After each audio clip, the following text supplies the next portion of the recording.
It's another edition of Final Feelings riding home here on Dog Post. We've got our technical issues figured out.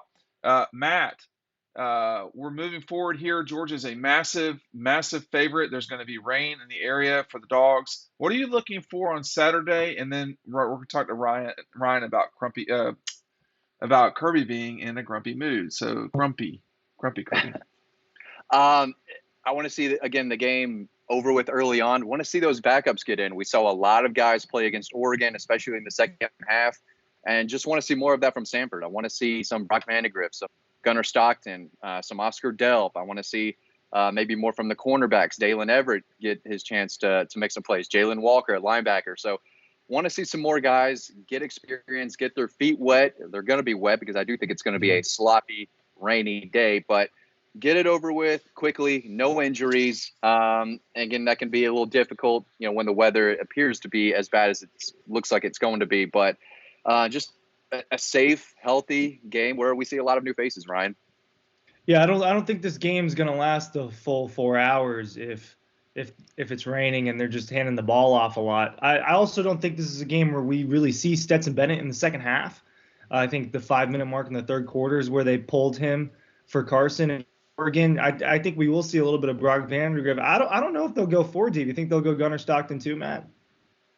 Why not? It's Sanford. So if Gunnar Yeah. doesn't play in week 2 against Sanford, I don't know if we'll see him at all. But there's so many talented quarterbacks, and they recruit them for a reason. This is a game where we should see guys past Carson Beck. And again, this is Brock Vandegrift's second year. Really want to see how he has progressed, over the last year and a half since he's been in the program. Make sure you're picking up DAWGSTRUCTION today. Gentlemen, the link is down below. Also, you can pick it up at Red Zone. If you pick it up at Red Zone, you also get our season preview. They are running out of these, but make sure you're picking up Red Zone. I'll tell you one thing, y'all. It's going to be a rainy day, and I'm not excited about that. But one bit of news here. Yesterday was the second largest day in our 22-year history on the site.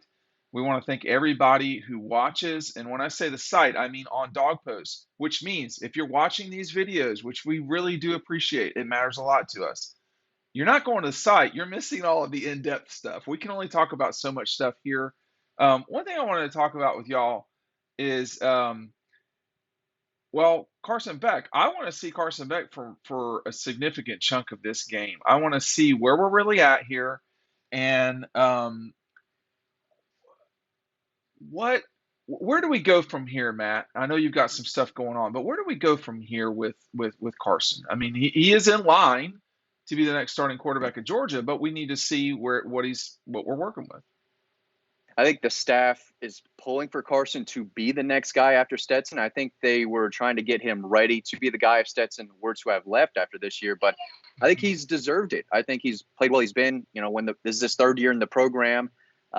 He's happy to be a Bulldog. This is a guy who could have transferred Sure. last year, knowing Stetson was going to come back, and in year 3, still not going to be the starting quarterback. But he loves Athens. He loves the school. He loves the town, and he loves being part of this team. And we saw him throw the ball pretty well against Oregon. And again, I think he's deserving of playing time, and I think the staff agrees. And they've been working with him for a while now, trying to develop him. And I think he would be starting at probably multiple SEC programs and a lot of schools across the country. So got to keep him happy, too. If you want him to be the guy and ready for next year, he needs to play a good bit this year, I think. And especially in games like this, there's no reason why he shouldn't play a good amount of the game.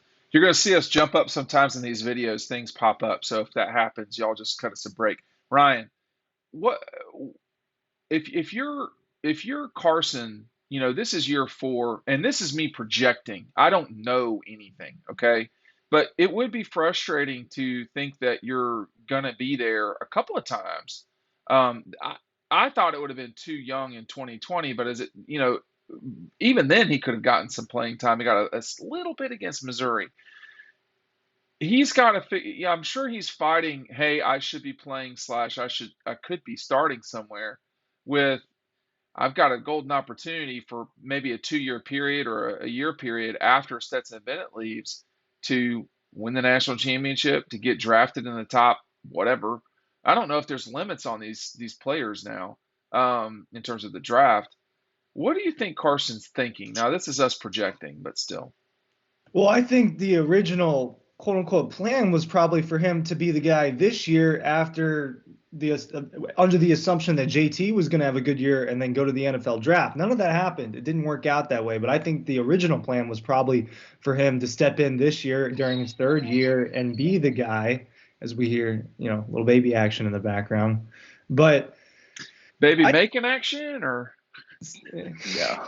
I think look, we talked about a little bit yesterday, the buy-in. I think there's a lot of buy-in in the program right now, and you're seeing that in the depth chart is these guys are sticking around and waiting their turn and doing those little things, and you're seeing them win football games partially because of that. You saw them dominate everybody on their schedule other than Alabama last year because of that. That was a really old team last year. This team's a little bit younger, but you see the same thing in the depth chart as the younger guys. I mean, look at the defense: Smile Mondon, MJ Sherman, younger guys, even freshmen like Malachi Starks and Michael Williams. When it's their turn, they take that opportunity. I think Carson. I don't know what's going through Carson's head. I've never spoken to Carson personally, but I would think that he's just bought into what Georgia is right now.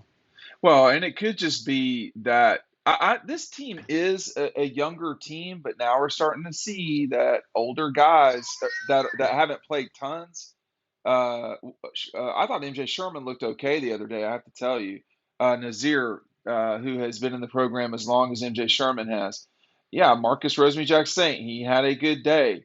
Uh, you know, Xavier Story had a big hit towards the end of the game, I believe. well, Lad McConkey, MJ, Stackhouse, and Darnell, and Tate Ratledge, and Van Pran, but Van Pran started. Those guys are all in the same. And Back too. That's the 2020 class you're talking yeah, about, right? we're talking about a 2020 class that has not played tons, and now, oh wow, now they're suddenly mature and older and all these things. And Matt, I think when you have to get out there and earn your time, it makes it tougher to lose your time. It means you really have earned it.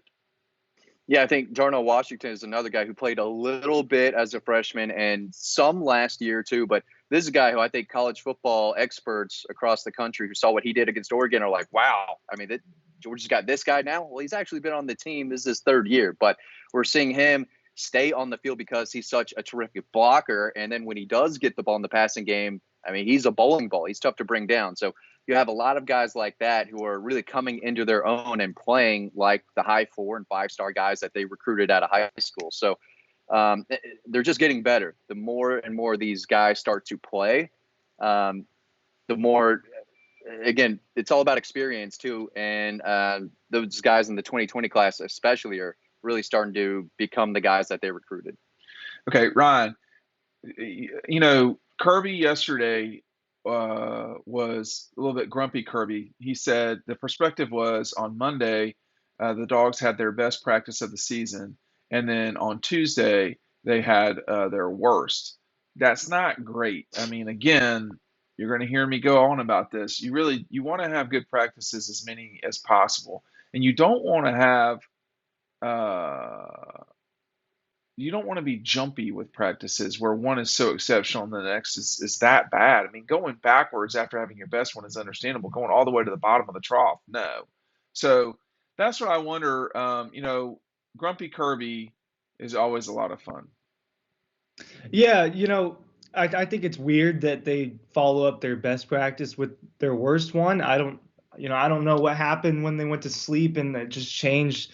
But he said it was an energy thing. That I was think his that's big youth. problem. I know people complain about me talking over you a lot, but I think that's youth. And when you talk about 39 and so 50, excuse me, 60 of their players are sophomores or younger.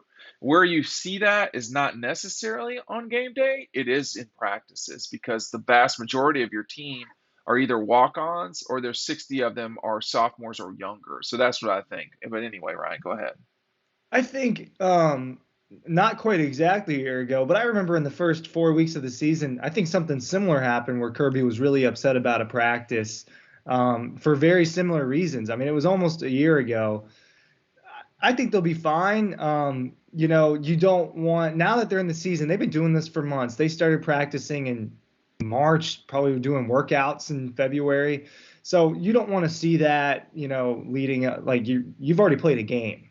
So that's not something you want to see. But I don't think that it's a problem. You know, sometimes you're gonna have a bad day. But I think, you know, the energy can be down sometimes. But this week, if they were gonna have a bad practice, it would like if it's gonna come at a time, this week is probably your time to just get that over with. I'm sure that he doesn't want that to happen ever again. But I think that they have the talent and they do have the top end leadership, I think, to turn that around. I don't think that's a problem.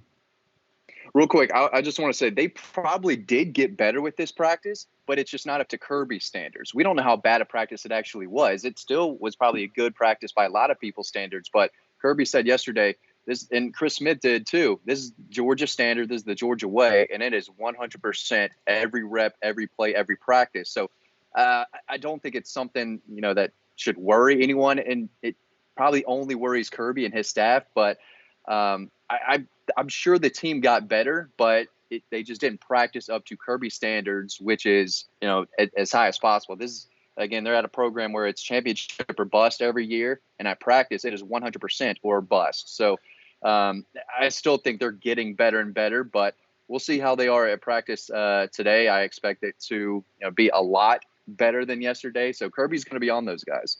Hey, well, let me put it in perspective. And I know we're talking about practice, but we think about all the guys that played against Oregon the other day. And if let's just say you're MJ Sherman or Chaz Chambliss, you're not starting, and you have the capability to go out there and play.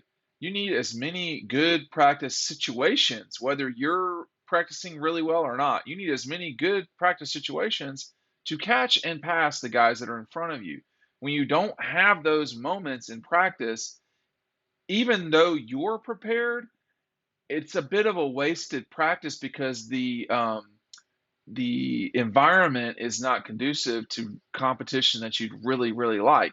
I mean, all that said too, it is hard to believe that they have bad practices in this sense. If someone's coming to get a position, for instance, if you're Xavier Truss or you are uh, let's just say your Mims. Those guys are not necessarily starting either. They're playing a lot. But did Xavier Truss start? He did not. He did start. Okay, scratch that. But just take it as an example, though. He had to fight his way to get to that position where he was starting. Every single moment matters in a college football year, season, or week, and any moment can change the trajectory of a season. When we've gotten to the point where I don't want to, this sounds kind of, we make excuses for them having bad days. If you're Georgia, Ohio State, or Clemson, or Alabama, you can't have bad days. You can't have bad practices because your level is so high that when you go out there and beat Georgia Tech 41-10 and look like dog turd, people know you're not good. Something's led to that. If Georgia comes out and is not crisp against Samford and they were crisp against Oregon, not beating Samford by 46 is not the same thing. Not looking crisp, that's a problem. That's where I always come from with this stuff. Ryan, how do you think Clemson? I mean, look, I know we're talking about the Georgia, but to Dean's point, you have to practice hard every day or you are going to come out and look flat every so often. We saw from Georgia last year that they practiced well each and every week because they were blowing teams out. We're not seeing that from a lot of teams across the country, and it's probably because they're not playing or practicing at a championship level. You see practice. How energized is Kirby and the staff when they're teaching these kids and trying to get them ready in preparation for whoever they're playing?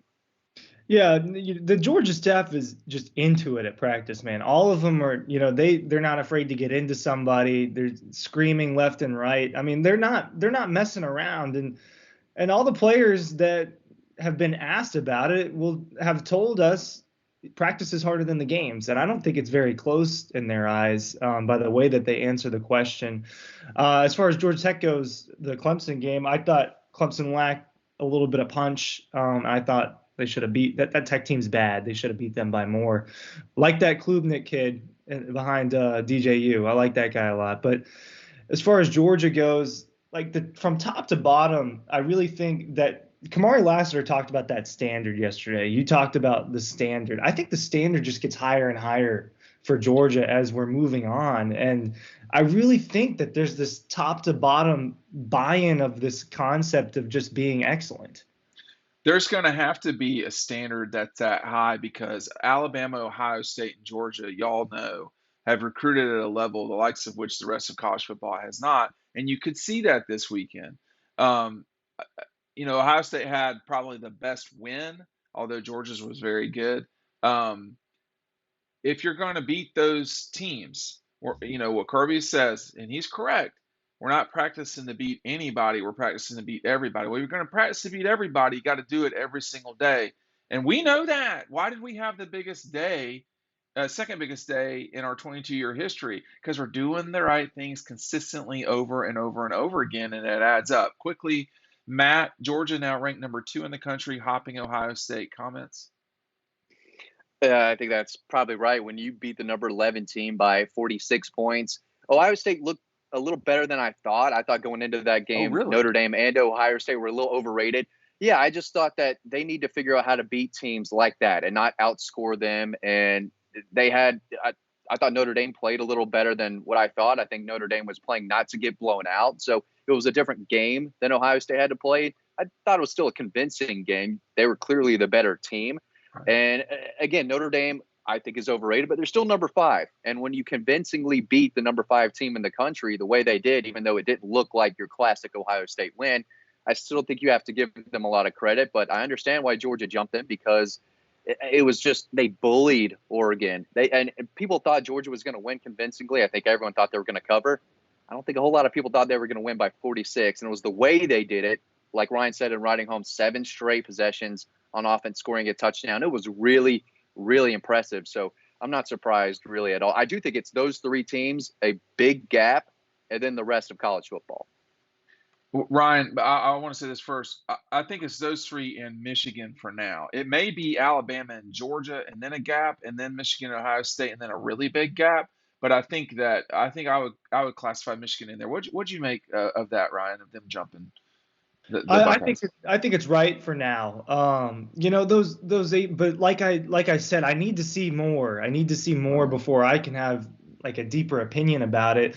I thought Ohio State looked worse than I was expecting. I thought they'd have a little bit more explosion on offense. I thought that some of their primary playmakers, I thought they struggled to get the balls in their hands. So, and we know what CJ Stroud's capable of. I actually would say I was less impressed than I thought I'd be with their offense, and more impressed than I thought they'd be with their defense. So it was kind of just the opposite of what I thought was going to happen.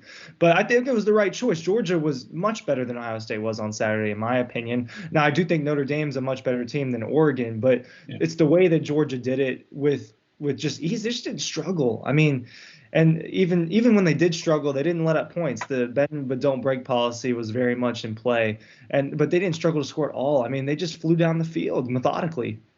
All right, very quickly, Matt first. Does Georgia cover this 50? We're going to call it 53-point line. Do they cover the line in the ring? Still think they will. Yeah, they'll find a way. Ryan. Yeah. Okay. Yeah. And last question, who wins in the swamp? Well, Matt, we're going to go with you first. Is it going to be the Gators? Straight up, this is straight up, the Gators or the Cats? Give me Florida. I think Anthony Richardson looked really good. In the swamp, they're just a different team. I think they've got a lot of momentum right now. I think they knock off the Cats. All right, Ryan? I'd feel differently if it was in Lexington. I do think Kentucky is probably a better team, but I think Florida gets it done in the swamp. Okay, well, listen, thanks for watching and thanks for reading everything. We'll see you on the website.